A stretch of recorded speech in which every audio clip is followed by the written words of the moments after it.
Okay, let's just jump right in. I want to start today with a little experiment. Wherever you are right now, and please, if you are driving or operating any kind of machinery, keep your eyes on the road. But if you can, I want you to close your eyes. I like this. Just for a second, I want to try to hijack your amygdala, your brain's emotional center. Straight for the good stuff. Okay. Always. So, eyes closed, I want you to imagine you're holding a small, bright yellow can. You know the one that's got that little red plastic lid? The primary colors. It's so distinctive. It is. Now you pop that lid off. Maybe it makes that little hollow thwack or that satisfying pop sound.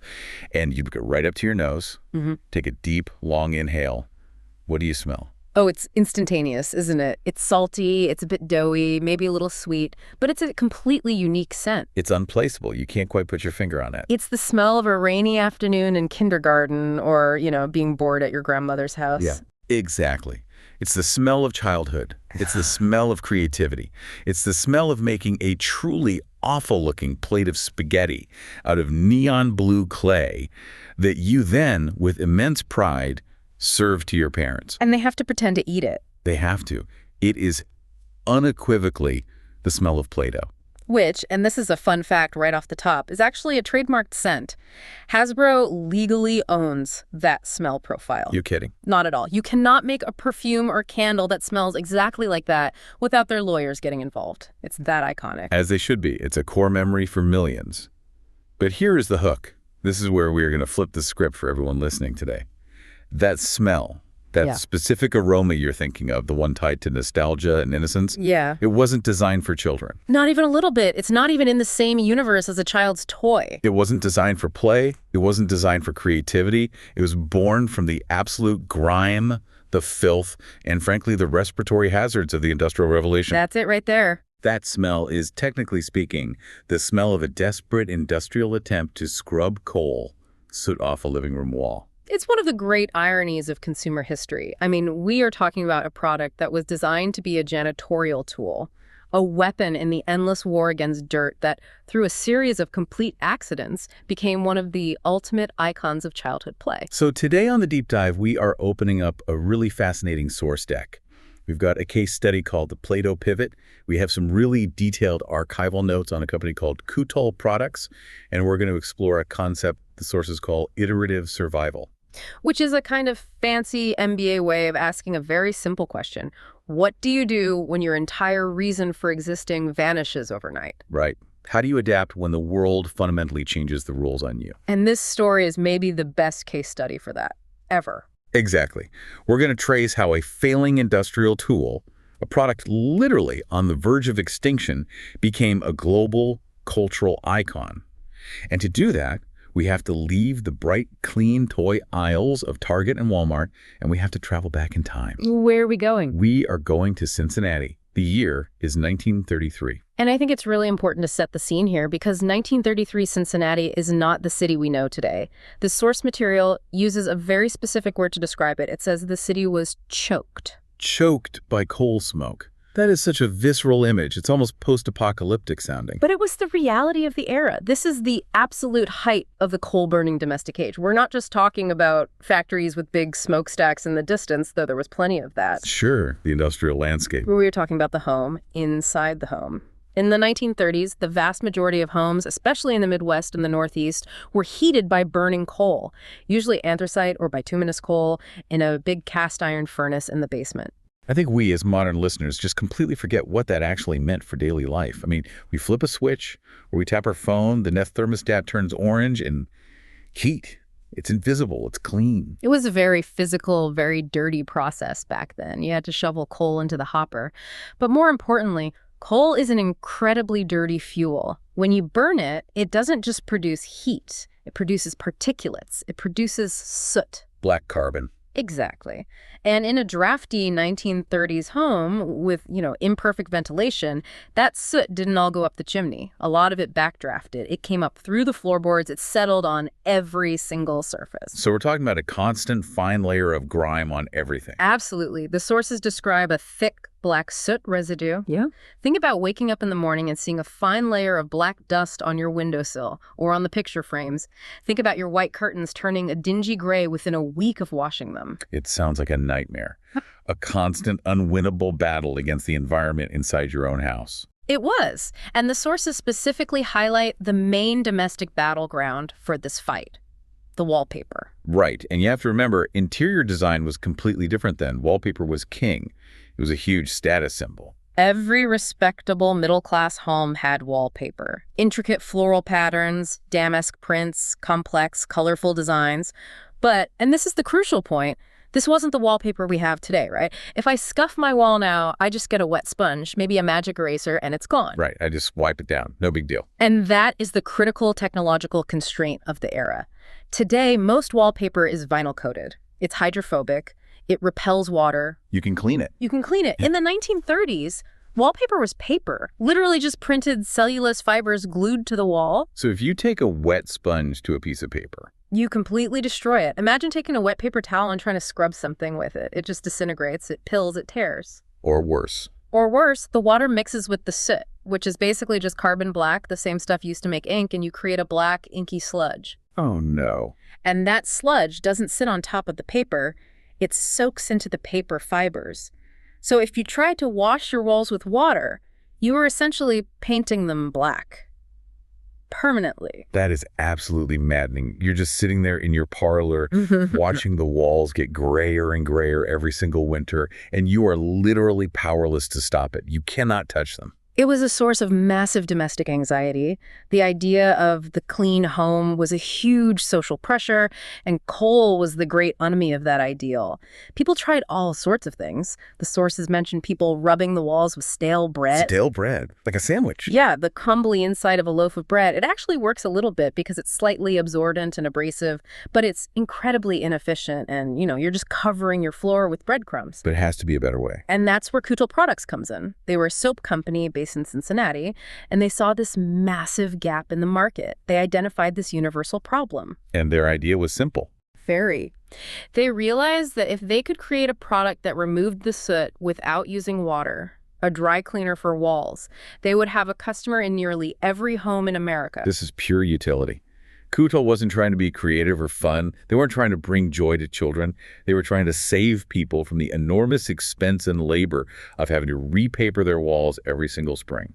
They were solving a major friction point in the domestic ecosystem of the 1930s. It's fascinating when you compare it to two. We worry about dust bunnies or, fingerprints on the stainless steel. They were worried about industrial fallout inside their living rooms. It really contextualizes the business opportunity Kutol saw. They weren't trying to be toy makers. They were a utility company. They were selling a tool, just like a hammer or a broom. A very specific tool for a very specific and very dirty job. So they have the problem statement. Create a dry cleaner for walls. Let's get into the how. This brings us to section 2 of our dive, the chemistry of the cleaner. They developed this pliable, putty-like substance. What was actually in it? Well, the formula is surprisingly, and I would say beautifully simple. And that simplicity is, honestly, the secret to why it was able to survive later on. Okay, lay it on me. The original Kutol cleaner was a mixture of just a few things. You had flour, water, and salt. Okay, so far I'm making bread. Or maybe a very bland pretzel. You're not far off. It is effectively a dough, a non-leavened, high-salt dough. To that, they added boric acid and mineral oil. Boric acid. That sounds a little more industrial. A little, but it's pretty mild. But the genius of the product wasn't in some complex chemical reaction. It was in its physical mechanism. To understand how it worked, we need to talk about the principle of adsorption. That's with a D, not a B. Adsorption. Okay, break that down for me. How is that different from just scrubbing? So when you scrub with a sponge, you're using abrasion. You are physically scraping the dirt off a surface. It's a mechanical process. Adsorption is a surface phenomenon. It's about adhesion. Just sticking to it. Exactly. The Kutol cleaner was engineered to be tacky, sticky. You wouldn't scrub with it. You would take a ball of this dough in your hand and you would roll it firmly against the wallpaper. Almost like a lint roller for your walls. That is the perfect analogy, exactly like a lint roller, but in 3 dimensions.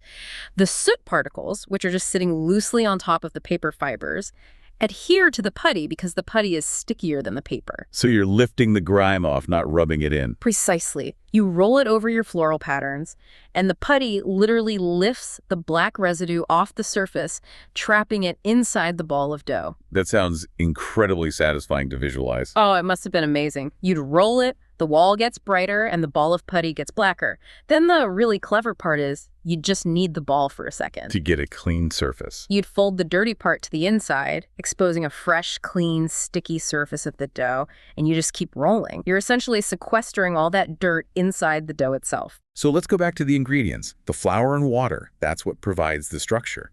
The doughiness. Yes, the flour and water create the gluten network. That's what gives it elasticity and structure. It's what allows it to be rolled and stretched and kneaded without falling apart.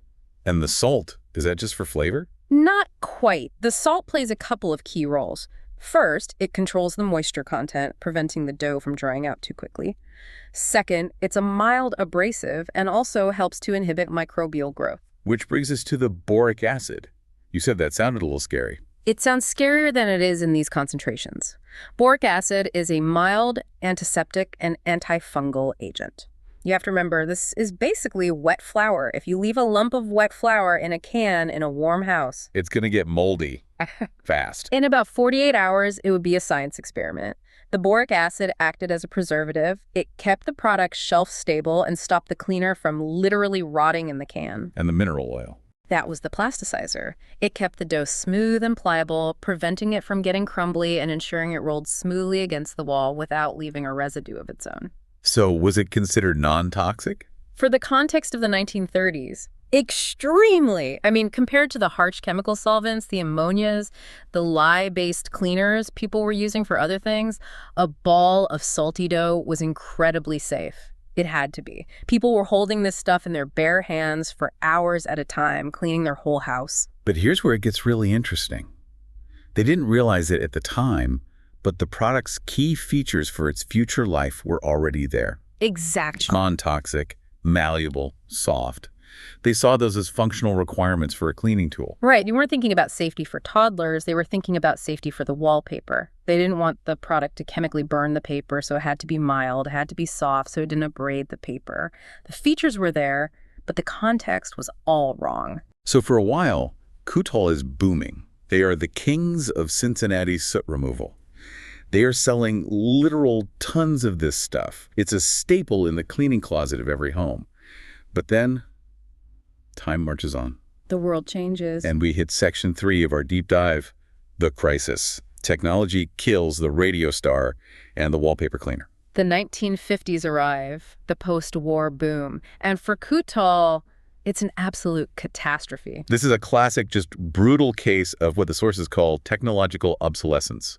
It's the business equivalent of an asteroid hitting the dinosaurs. And it wasn't just one thing. It was a perfect storm. It hit them from two sides simultaneously. The entire ecosystem that supported their product just evaporated. Let's peel that back. The first killer, the big one, was the heat source. Correct. After World War II, there was a massive investment in national infrastructure. Part of that was the construction of thousands of miles of natural gas pipelines crisscrossing the United States. So you could finally get cheap, reliable gas pretty much anywhere. Exactly. And oil heating became much more efficient and affordable, so people started ripping out those clunky, dirty, labor-intensive coal furnaces in their basements and replacing them with modern gas or oil furnaces. And gas burns clean. Gas burns almost perfectly clean. No particulates, no ash, no soot.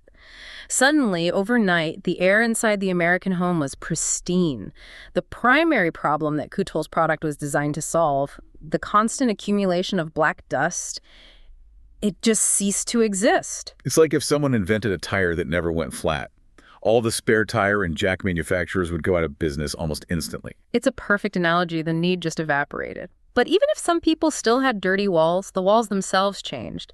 And this was the second killer blow for Kutol. Vinyl wallpaper. The 1950s was the age of plastic. Better living through chemistry, right? Was the miracle material. And wallpaper manufacturers started coating their paper products in a thin, clear layer of polyvinyl chloride. Which made it durable. It made it durable, and more importantly, it made it waterproof. It was washable. So if you got a smudge on the wall, you no longer needed a specialized doughy rolling tool. You just grabbed a damp sponge, maybe a little bit of dish soap, and you wiped it off. Wow. So Kutol is standing there, probably with a warehouse full of their wallpaper cleaner, and the world has decided it doesn't need its walls cleaned that way anymore. And the walls don't even get dirty in the first place. It was catastrophic. The source material notes that Kutol Products was on the verge of bankruptcy. Revenue didn't just dip, it flatlined. It's a terrifying place for a company to be. Because you haven't done anything wrong. Your product still works perfectly. It does exactly what it promises on the can.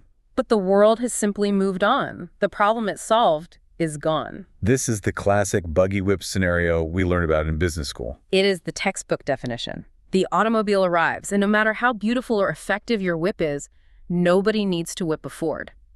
Kutol was making the best buggy whip in a world that was rapidly filling up with cars. And usually, this is where the story ends, right? The company folds, the assets are sold for scrap, the employees get laid off, and it becomes a historical footnote. That's what should have happened. But Kutol didn't fold. And they didn't survive because they hired some brilliant turnaround CEO or a team of McKinsey consultants. They survived because of a nursery school teacher. Enter Kay Zufall. This is my favorite part of the story. I love this part because it highlights how true innovation is so often just about observation. It's not about inventing something new. It's about seeing what's already there in a new way. So who is Kay?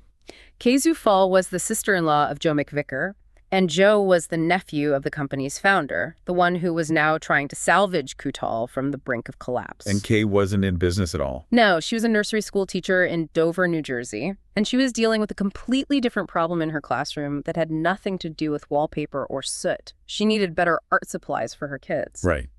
What was modeling clay like back then? It was awful. For young kids, anyway. The standard was this heavy, oil-based industrial modeling clay. It came in these hard, dense blocks. I think I remember that stuff from art class in elementary school. It leaves that greasy film on your hands, and it's like trying to sculpt a board until you've been warming it up for 20 minutes. Exactly. Yeah. You have to knead it and warm it with your body heat just to make it pliable. For a 3- or 4-year-old, their little hands just aren't strong enough or warm enough to manipulate it effectively. It was frustrating for them, it didn't hold shape well, it stained clothes, and it was generally just hard to use. So Kay is frustrated with her art supplies. But she knows that her brother-in-law, Joe, has a warehouse full of this soft, pliable dough just sitting there. Well, the story goes that Kay had actually read an article in a family magazine about how you could use wallpaper cleaner for making cheap Christmas ornaments and other craft projects. A little life hack. A little 1950s life hack. And a light bulb went off. She remembered that her brother-in-law's company had thousands of cans of the stuff just collecting dust in Cincinnati. So she asked him for some. He sent her a case, she brought a can into her classroom, and she had this eureka moment. It was technically perfect for her needs. It was everything the oil-based clay wasn't. It's basically flour and water, so it's soft and pliable right out of the can, even at room temperature. No warming up required. None. It's hydrophilic, not hydrophobic like the oil clay, so it's easy to clean up with just water. Yeah. It doesn't stain your hands or clothes. It's incredibly easy for little hands to mold. And the kids, they went absolutely nuts for it. And the sources mention she first saw them using it to make Christmas ornaments. That was the spark. She saw these children taking a product that was designed to lift industrial grime off a wall, and they were using it to sculpt little stars and snowmen. The kids had no idea it was a cleaning tool. To them, it was just wonderful, colorful, squishy material. This is the critical moment of discovery. The product itself didn't change at all. The user changed. The context changed. Kay watched the children and realized the product's true value wasn't in its ability to absorb carbon. It was in its malleability, its safety, its potential for play. It was a complete shift in perspective. And this is where the pivot begins. Kay goes to Joe McVicker, the guy running the failing company, and she essentially says, look, you're trying to sell this to housewives to clean walls, and you are failing miserably. You should be selling this to schools and families for kids to play with. And to Joe McVicker's eternal credit, he listened. It would have been so easy for an industrial businessman in the button-down 1950s to just dismiss the advice of his sister-in-law, the nursery school teacher. What do you know about business, Kay? We're a chemical company, not a toy shop. But he was desperate. And maybe because he was desperate, he was open-minded enough to actually listen. The desperation forced the innovation. Exactly. But they couldn't just slap a new label on the old cans. The product needed some tweaking. This brings us to the modification phase. Because the original stuff probably didn't smell like the Play-Doh we know today. Oh, no. It probably smelled faintly of industrial cleaner. Remember, the original formula contained a detergent component. That was the active cleaning agent that helped lift the greasy part of the soot. Which made it great for walls, but not so great for kids who might, put it in their mouths. Precisely. That detergent made it slightly toxic if ingested in large quantities. So step one was to break the cleaner. I like that phrasing. They had to intentionally make it worse at its original job. Literally. They removed the detergent. By taking out the cleaning agent, they made the product basically useless for cleaning greasy walls anymore. But in doing so, they made it perfectly 100% non-toxic and safe for children. Okay, so it's safe now, but it's still ugly. It was still this unappealing, industrial off-white. Think of raw bread dough that's been sitting out for a bit, maybe a grayish color. Industrial gray isn't exactly a color that flies off the shelves at Toys R Us. So they add the color. They add the vibrant primary colors, the iconic red, blue, and yellow. And crucially, this is when they add the scent. That almond vanilla profile we talked about at the very beginning. That was added intentionally to mask any residual smell of the raw flour and mineral oil. They engineered the nostalgia. They engineered the smell of childhood. They took a byproduct of industry and turned it into an icon of play. So now you have a safe, soft, colorful, good-smelling modeling compound. But look at the incredible shift in thinking here. The sources call this radical repurposing. The chemical compound is what, 99% the same? Flour, water, salt, oil. But the context is 100% different. It completely challenges the great man theory of innovation, The idea that some genius CEO had a vision in a dream. It wasn't that at all. It was the teacher on the ground in the classroom, seeing how the product interacted with a new, unintended user group. It was hidden in plain sight the whole time. So they have the product. Now they need a name. Kutol's non-toxic wallpaper cleaner for children. Doesn't quite roll off the tongue. Not very sexy, no. The original name was, of course, Kutol Wallpaper Cleaner. Joe McVicker, bless his heart, apparently wanted to call it Kutol's Rainbow Modeling Compound. Which sounds like something you'd buy at a hardware store next to the spackle and grout. Yeah, can I get a tub of the rainbow compound? It's terrible marketing. Truly awful. And again, it was Kay Zufall, the teacher, who reportedly came up with the name Play-Doh. It's perfect. It's phonetic. It's simple. It tells you exactly what to do with it, play, and what it is, dough.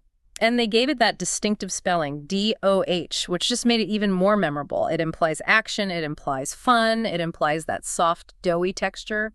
So in 1956, the rebranding is official. They take the wallpaper cleaner off the market, or rather, they stop even trying to sell it as cleaner, and they launch Play-Doh. And that's the beginning of a whole new story. But having a great product is one thing. Selling it is another. How did they get this into American homes? They didn't have the internet. They couldn't just run Instagram ads targeting moms with toddlers. No, they had to go old school. They started at the grassroots level, which was very smart. They went to educational conventions. They demonstrated it for teachers, school principals, and administrators. Building that credibility first. This isn't just a toy, it's an educational tool. Exactly. This is good for your child's fine motor skill development. It was a very clever way to get early adopters and build trust. But the real explosion, the thing that turned this from a niche educational product into a billion-dollar accident, happened on television. Captain Kangaroo. The one and only Captain. The Captain. For our younger listeners, or maybe our listeners outside the U.S., it is hard to overstate how massive Captain Kangaroo was. It was the children's show of the era. It ran for almost 30 years. Bob Keeshan, who played the captain, was like a third parent to millions of American kids. He was this gentle, grandfatherly figure.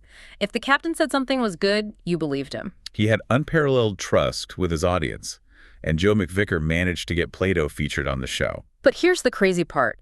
He didn't just buy a commercial slot. He couldn't afford it. Kutol was still basically broke. So he went to the network with a Hail Mary proposal. That was the deal. He effectively proposed a revenue share deal. He offered the show a percentage of all Play-Doh sales if the captain would just use the product on air once a week. That is an incredible gamble. It was an all-or-nothing bet, but it worked. The captain agreed. And he wouldn't just hold up the can. He would actually use the Play-Doh during his segments. He would tell stories while molding little figures out of it. That is the ultimate influencer marketing. Yeah. Decades before the term influencer marketing even existed. You have the most trusted man in children's television, not just endorsing your product, but actively playing with it. It was like rocket fuel. The effect was immediate and explosive. The television exposure catapulted the product from a local Cincinnati curiosity to a national and then global phenomenon. Sales went vertical. We couldn't make it fast enough. Not even close. They went from mixing small batches in an old soap mixer to needing dedicated industrial and manufacturing lines almost overnight. It's just an amazing journey to think about. Yeah. From a dusty factory floor in Cincinnati, with people literally worrying about bankruptcy because Americans stopped burning coal, to being a featured item on national television in millions of living rooms. And think about the sheer chance of it all. If natural gas hadn't become popular, Kutol might have just stayed a small, successful cleaning company. We might never have had Play-Doh. It required the catastrophic failure of the original business model to force the innovation of the new one. So what does this all mean? Let's get into the synthesis here. The source material calls this concept iterative survival, and I really like that term. It's a powerful the fittest in the traditional sense. It implies that survival isn't about being strong or staying the same. It's about being willing to change versions of yourself, to iterate. A failing industrial tool was saved by a fundamental shift in perspective. It's a transformation from a utility for adults into a tool for imagination for children. And there is a beautiful irony in that, which the source deck highlights pretty heavily. We often assume that toys are designed for joy from the ground up. We look at a tub of Play-Doh and we think some genius inventor sat down in a lab to create the perfect toy. But they didn't. Play-Doh was designed for soot. It was designed to combat industrial grime. The, quote, smell of 1930s coal soot, as the source puts it, is now the smell of nostalgic creative play. It's absolutely wild when you think about it that way. It really challenges our perception of what innovation is.